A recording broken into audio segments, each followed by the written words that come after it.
जय हिंद साथियों, राधे राधे। कैसे हैं आप लोग? आशा करते हैं आप लोग बहुत अच्छे होंगे, अपने घर में बैठ के तैयारी ज़बरदस्त तरीके से कर रहे होंगे। अभी हम आप लोगों को बात करने वाले आप लोग का कॉन्स्टिट्यूशनल वैल्यूज फंडामेंटल ड्यूटीज़ का जो क्वेश्चन पेपर है, कल आप लोग का जो एग्जाम हुआ है सेट बी का, ठीक है। अभी आप लोग को हम सेट ए का क्वेश्चन हमारे पास आएगा तो वो भी आपको दिखाएंगे और बना के दिखाएंगे, ठीक है, कि आप लोग को कितना प्रश्न आया है अपने क्लास से और बहुत अच्छा प्रश्न पूछा गया, समझे।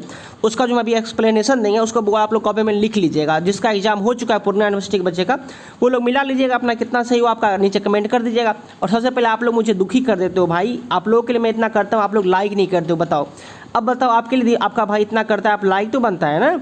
इससे क्या होता है, आपके भाई को थोड़ा सा और मोटिवेशन मिलता है कि नहीं, आप लोग बिल्कुल पढ़ने के लिए इच्छुक हो, तो आपको पढ़ाने में और इंटरेस्टेड रहते हैं। तो लाइक कर दिया कीजिए, शेयर कर लिया कीजिए, इस समय कमी मत किया कीजिए, आप लोग खुद समझदार हो। देखो, सबसे पहला प्रश्न आपका निकल गया स्वतंत्रता, समानता एवं भ्रातृत्व के संविधान के अंतर्गत दिया गया। देखो, ये तो आप लोग का स्वतंत्रता हो गया, समानता हो गया और भाईचारा, ये जो आप लोग का संविधान में कहाँ रखा गया है। तो हम भारत के लोग भारत को एक संपूर्ण प्रभुत्व संपन्न, समझ जाओ मतलब क्या है, प्रस्तावना। बहुत सीधा बात है, प्रस्तावना में तो रखा गई तो समझ लिया मैंने। लेकिन आप लोग को ये बताना स्वतंत्रता को आप लोग का जो है संविधान में कहाँ पे रखा गया है, अनुच्छेद कहाँ से कहाँ तक में रखा गया। ये प्रश्न आपके एग्जाम में आ सकते हैं। तो 19 से क्या हो जाएगा, 22 तक में लिख लीजिए कॉपी में, ठीक है। 19 से 22 तक आपको स्वतंत्रता हो गया। समानता की अगर हम बात करें आप लोग का 14 से लेकर 18, ठीक है, 14 से लेकर 18 अनुच्छेद आप लोग का जो है समानता के बारे में बात करता है। और भाईचारा बुआ जो है वो 51 का ए, यानी कि हम लोग आपस में भाई भाई हैं, ये आप लोग का कौन बताता है, 51 का ए बताता है आप लोग का। ध्यान रखिएगा, ये सब लिख लीजिएगा कॉपी में, ठीक है। अब देखिए, बहुत महत्वपूर्ण प्रश्न आपका निकल के आता है। The word democracy in the English language derives from demos which originates. देखिए, तो कहते हैं अंग्रेजी भाषा का जो डेमोक्रेसी है, बहुत महत्वपूर्ण क्वेश्चन है आपका, ठीक है। कहते हैं कि शब्द डिमोस से निकला है, जिसका उत्पत्ति आपका कहाँ से, इसका उत्पत्ति तो हम लोग का कहाँ से हुआ, यूनान से हुआ। लेकिन इसको समझना बहुत थोड़ा सा महत्वपूर्ण है। डेमोक्रेसी आप लोग का डिमोस से निकला है, और डिमोस का मतलब होता है आप लोग का क्या चीज़, शोध की। डिमोस का मतलब होता है आप लोग का लोग या फिर जनता, क्या होता है, लोग या फिर जनता होता है। और आपका डेमोक्रेसी, क्रेसी का मतलब क्या होता है आप लोग का, शासन होता है, ठीक है, शासन। तो दोनों को जब मिला देंगे तो जनता का शासन हो जाता है, ठीक है। इसीलिए इसको क्या कहते हैं हम लोग, डेमोक्रेसी कहते हैं। मतलब जो जनता के द्वारा प्रतिनिधि चुना जाता है उसी को हम लोग क्या कहते हैं, डेमोक्रेसी कहते हैं। ये आप लोग का यूनान से लिया गया था, ठीक है। आप लोग क्या बनाए, आप लोग कमेंट बताइएगा, जो बच्चे लिख रहे हो लिखते जाइएगा, ठीक है।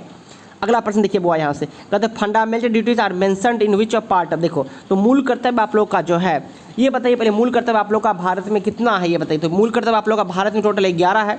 11 मूल कर्तव्य आप लोग का संविधान में जोड़ा गया है। कब जोड़ा गया, 1976 में, 1976 में जोड़ा गया है। अब कहिएगा सर इसको वर्णन कहाँ पे किया गया है, तो आप लोग का 4 का 1 जो है इसमें आप लोग का वर्णन किया गया, ठीक है। कहिएगा सर जब ये चीज़ हम लोग का हो यहाँ से क्लियर हो तो भाग 1 में क्या रखा गया है, तो भाग 1 में आप लोग का संघ और उसके राज्य, ठीक है, संघ आप लोग का हो गया और उसके राज्य के बारे में बताया गया है। भाग 2 आप लोग का नागरिकता के बारे में पूछा गया है, नागरिकता के बारे में, ठीक है। जिसका एग्जाम नहीं हुआ वो लिख लीजिएगा, हम प्यार से बता रहे हैं, ठीक है। एग्जाम में प्रश्न ये आ सकते हैं 100%। उसके बाद देखिए भाग 3 आप लोग का किस चीज़ के लिए, तो भाग 3 आप लोग का मौलिक कर्तव्य है, जो कि आप लोग का 12 से लेके 35 के बीच में अनुच्छेद में वर्णन किया गया, 12 से 35 के बीच में, ठीक है। वीडियो थोड़ा सा स्लो करके देखिएगा और कॉपी में लिखते जाइएगा, ठीक है। अगले देखिए, अगला प्रश्न देखिए यहाँ से, कहते हैं निम्न में से राजनीतिक समानता कौन है, विच of the following political equality. देखो, ये चीज़ क्या होता है कि हमारे राजनीति में जो आप लोग का संविधान में क्या चीज़ समानता दिया गया है। सबसे पहला, मतदान देने का अधिकार तो सभी को है, गरीब रहे अमीर रहे, छोटा रहे बड़ा रहे, बस 18 साल प्लस होना चाहिए, आप लोग वोट दे सकते हो, ये तो अधिकार हमारे पास है। चुनाव लड़ने का भी अधिकार हम लोगों को दिया गया कि हम लोग सामान्य जगह पे जाके अपना चुनाव लड़ सकते हैं अपने क्षेत्र से, कोई दिक्कत नहीं है। आवेदन पत्र देने का अधिकार भी सभी को है, मतलब इसका राइट आंसर क्या हो जाएगा, वो ऑल ऑफ दीज हो जाएगा, ठीक है। अगला प्रश्न देखिए, India is a secular state, it means आप लोग का इंडिया जो है एक धर्मनिरपेक्ष राज्य, इसका अर्थ क्या होता है। देखो, ये प्रश्न बहुत लाजवाब दिया है, लेकिन आप लोग को थोड़ा सा घुमाएगा। देखो, सबसे पहला, भारत के लोग नास्तिक यानी भगवान को नहीं मानते, ये तो गलत हो जाएगा, सीधी बात। अब देखो, ये 3 ऑप्शन जो है, तीनों ऑप्शन एक समान है। भारत में अनेक धर्म है, स्वाभाविक सी बात है, भारत में अनेक धर्म है, इसमें तो कहीं से कोई दिक्कत नहीं है। इसका मतलब धर्मनिरपेक्ष से तो बिल्कुल नहीं हुआ। अनेक धर्म है तो इसका मतलब थोड़े हुआ कि हम लोग का यहाँ पे किसी के ऊपर सत्ता दिया गया, ऐसा तो नहीं है। ये ऑप्शन आपका गलत हो जाएगा। धर्म का पालन करना व्यक्ति की इच्छा पर निर्भर करता है, भारत में राज्य का कोई धर्म नहीं है। देखो, तो भारत में जो आप लोग का धर्मनिरपेक्ष है, यानी कि यहाँ पे सभी धर्म के लोग रह सकते हैं, और यहाँ पर किसी भी धर्म को जो है, मतलब भारत में राज्य का कोई धर्म नहीं है। मतलब भारत में जो कोई राज्य है, इसको ऐसा आपको नहीं कहा गया कि ये राज्य के लिए धर्म आप लोग का क्या रहेगा, सबसे बेस्ट रहेगा, ऐसा नहीं कहा गया है। मतलब कि हर एक धर्म के आदमी अपना रह सकते हैं किसी भी राज्य में, कहीं से किसी को कोई दिक्कत नहीं है। देखो, आपको लगेगा अक्सर ये ऑप्शन सही हो जाएगा, लेकिन वो नहीं होगा। ऑप्शन नंबर डी क्या हो जाएगा, यहाँ से राइट करेंगे, ठीक है। थोड़ा सा प्रश्न था बच्चे को घुमाने वाला।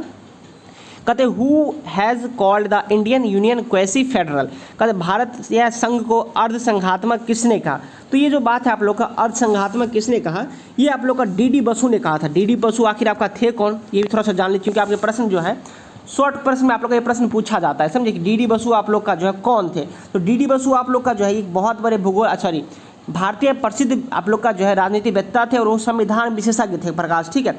उन्होंने बहुत सारी पुस्तकें भी लिखी है भारतीय संघात्मक के ऊपर, ठीक है। यानी कि भारत में जो आप लोग का एकात्मक व्यवस्था भी और संघात्मक व्यवस्था भी बहुत जगह पर, इसलिए इसको क्या कहा जाता है आप लोग का केंद्र और राज्य में आप लोग का दोनों जगह पर सत्ता बटा गया है, इसीलिए इसे अर्धसंघात्मक यहाँ पे वो कहा जाता है, ठीक है। डी बसु ने कहा था, ठीक है।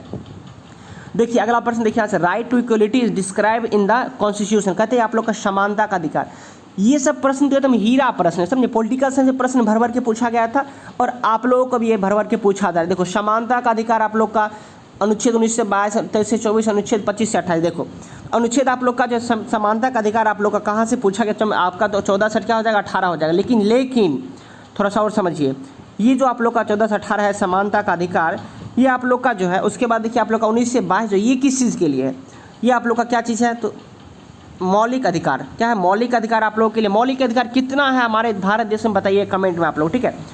8वां प्रश्न हुआ यहाँ से देखिए, कहते हैं which of the following constitution amendments added fundamental duties, आपका फंडामेंटल ड्यूटीज़ को किस अमेंडमेंट के द्वारा जोड़ा गया भारतीय संविधान में। देखिए तो निम्न में से किस संविधान संशोधन द्वारा भारतीय कर्तव्य को जोड़ा गया, मौलिक कर्तव्य को। तो सबसे पहले बताइए मौलिक कर्तव्य हमारे यहाँ पे कितना है, कब जोड़ा गया, किस संशोधन के द्वारा जोड़ा गया, ये भी आपको टोटल चीज़ 3 प्रश्न यहाँ से बनते हैं, ठीक है। तो 42वें संविधान संशोधन द्वारा आपका ये जोड़ा गया, कब जोड़ा गया, 42वें संविधान संशोधन कब हुआ हमारे भारत में, 1976 में हुआ, ठीक है। 1976 में आप लोग का हुआ।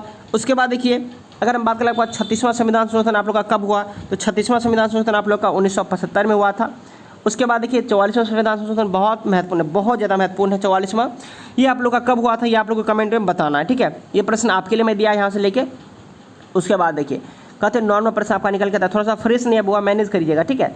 कहते हैं who among the following has given the definition that democracies of the people by the people and for the people, यानी कि प्रजातंत्र जो होती है जनता का, जनता द्वारा और जनता के लिए शासन होता है। यानी कि प्रजातंत्र आप लोग का जो होता है प्रजातंत्र वो क्या होता है, जनता के द्वारा होता है और जनता के लिए होता है आप लोग का। ये चीज़ किसने कहा था, अब्राहम लिंकन, पायली, ब्राइस या फिर लॉस्की ने। देखो अब्राहम लिंकन जो है ना, ये आपका कहा कि अमेरिका के जो राष्ट्रपति रह चुके हैं, कहाँ का 16वां राष्ट्रपति, आप लोग का 16वां राष्ट्रपति आप लोग का एग्जाम प्रश्न पूछा जाएगा अमेरिका का, तो अब्राहम लिंकन हो जाएगा। इन्होंने कहा था कि प्रजातंत्र एक ऐसी व्यवस्था है जो क्या होता है जनता के द्वारा होता है और जनता के लिए ही शासन का प्रणाली को क्या करता है बढ़ावा देता है, दैट इज कॉल्ड आप लोग क्या करता है, अब्राहम लिंकन ने कहा था। अब देखिए अगला प्रश्न आपका निकल के आता है, Which of the following is not a feature of the Indian federal system? Federal system मैं आपको आज पढ़ाऊंगा ही, आज का मैराथन क्लास आपका यूनिट 2 का जो पढ़ाऊंगा उसमें देखिए भारतीय संघीय व्यवस्था में निम्नलिखित में से कौन सी विशेषता नहीं है। लिखित संविधान हमारे भारत विशेषता में है, बिल्कुल बात है, क्योंकि हमारे पे बहुत बड़ा लिखित संविधान है। ये भारत नहीं पूरे विश्व में अगर सबसे बड़ा लिखित संविधान देखा जाए भारत का है। संसदीय सर्वोच्चता, अधिकारों का विभाजन यहाँ पे निष्पक्ष न्यायपालिका। देखो संसदीय सर्वोच्चता यहाँ पे बुआ किस में होता है पता है, ये आप लोग कहते हैं एकात्मक संसाधन में, क्या एकात्मक संसदीय में होता है, ठीक है। यानी कि वैसा संसद है आपका जहाँ पे एकात्मक होता है, जहाँ पे सिर्फ और सिर्फ एक ही आप लोग का क्या होता है संसद होता है। लेकिन हमारे यहाँ पे देखिएगा आप लोग का उच्च सदन भी होता है, निम्न सदन भी होता है, उसके बाद आप लोग का विधानसभा भी होता है। तो ये जो हमारे यहाँ पर संसदीय सर्वोच्चता, यानी संसद को सर्वोच्चता नहीं दिया गया है, ठीक है। उसको कानून बनाने का अधिकार सिर्फ और सिर्फ संसद को नहीं दिया गया, वो फिर पारित करेंगे, फिर विधेयक होगा, फिर मतलब प्रोसेस है हमारे यहाँ पे, समझे। प्रोसेस होने के बाद राष्ट्रपति के पास जाएगा, तब आप लोग को वो चीज़ वैलिड होता है। इसका राइट आंसर क्या जाएगा वो, ऐसे संसदीय सर्वोच्चता यहाँ से हम लोग क्लिक कर देंगे, बोलिए कोई दिक्कत है। अब आप लोगों का जिसका एग्जाम है वो सब बच्चे यहाँ से होमवर्क में रखिए, आज आप लोग ये सब प्रश्न बनाना है घर में, ठीक है, बैठ के। भारतीय संघवाद के किन्हीं 4 एकात्मक तत्वों का उल्लेख करें। भारतीय संघवाद में एकात्मकता, एकात्मकता मैंने आपका महामैराथन क्लास करा है, आप लोग का लाइव सेक्शन में देखना जाके, यूनिट 1 में आपको ये प्रश्न में करवाया हुआ हो, ठीक है। देखो बन गया आपका प्रश्न। अधिकार से आप क्या समझते हो, भारतीय संविधान में अधिकार हम लोग को दिया गया, हम लोग जो है अपने अधिकार का हम लोग कोई भी काम कर सकते जो सही होगा समाज के लिए और जीवन यापन के लिए हम कर सकते हैं। दूसरा प्रश्न हो गया लोकतंत्र गणतंत्र में क्या भेद है, ये आपको प्रश्न बता देंगे। क्षमता का अधिकार नहीं कि सबको समान अधिकार यहाँ पे वो दिया गया, इक्वलिटी आपको दिया गया। भारत एक धर्मनिरपेक्ष राज्य, संक्षेप मत है क्योंकि हमारे यहाँ अनेक धर्म के लोग रहती है। प्रश्न आपको पढ़ाया हुआ, देखो आप लोग महामैराथन निकाल लो, नहीं मिलेगा तो बताना कि सर आप बोला था नहीं मिला, तो फिर बताना, ठीक है। 100% आपको मिलेगा ही मिलेगा, क्लास में मैं करवा चुका हूँ, ठीक है। ऐसे में हवाबाजी क्यों करूँ, सीधी बात है, बच्चे के भविष्य के साथ हम खेल नहीं सकते हैं ना, जब हम करवाते हैं तो मैं बोलूँगा, सीधी बात है। मूल कर्तव्य से आप क्या समझते हैं? मूल कर्तव्य मैंने आप लोगों को पॉलिटिकल साइंस में पढ़ा चुका हूँ और आप लोग का इस क्लास में पढ़ा चुका हूँ पॉलिटिकल साइंस। उसके बाद देखिए भारतीय संविधान संघात्मकता एकात्मकता, देखो ये बहुत ज़्यादा महत्वपूर्ण है, संघात्मक एकात्मक, ये दोनों के बीच हम अंतर भी आप लोगों को पढ़ाए हुए हैं पॉलिटिकल साइंस महामैराथन में। स्वतंत्रता और समानता में अंतर स्पष्ट कीजिए। स्वतंत्रता क्या होता है, समानता क्या होता है, ये दोनों आप लोग को पढ़ा देंगे हम, कि आप लोग बना सकते थे, ठीक है। मूल कर्तव्य का उल्लेख कीजिए, मूल कर्तव्य क्या है, कितना है, ये आपको पढ़ा चुका हूँ आराम से।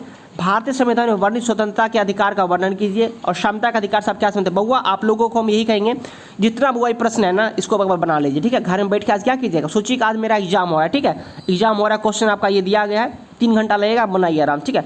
और प्यारा सा एक कमेंट कीजिएगा और लाइक कीजिएगा और शेयर करने में कमी मत कीजिएगा। और आप लोगों को कैसा कितना सही हुआ बताना कमेंट में, और कैसा लगा आज का प्रश्न का लेवल। आज का प्रश्न का लेवल बिल्कुल अच्छा रहा। और मिलते हैं नेक्स्ट क्लास में, तब तक के लिए बाय सभी को, थैंक यू सो मच।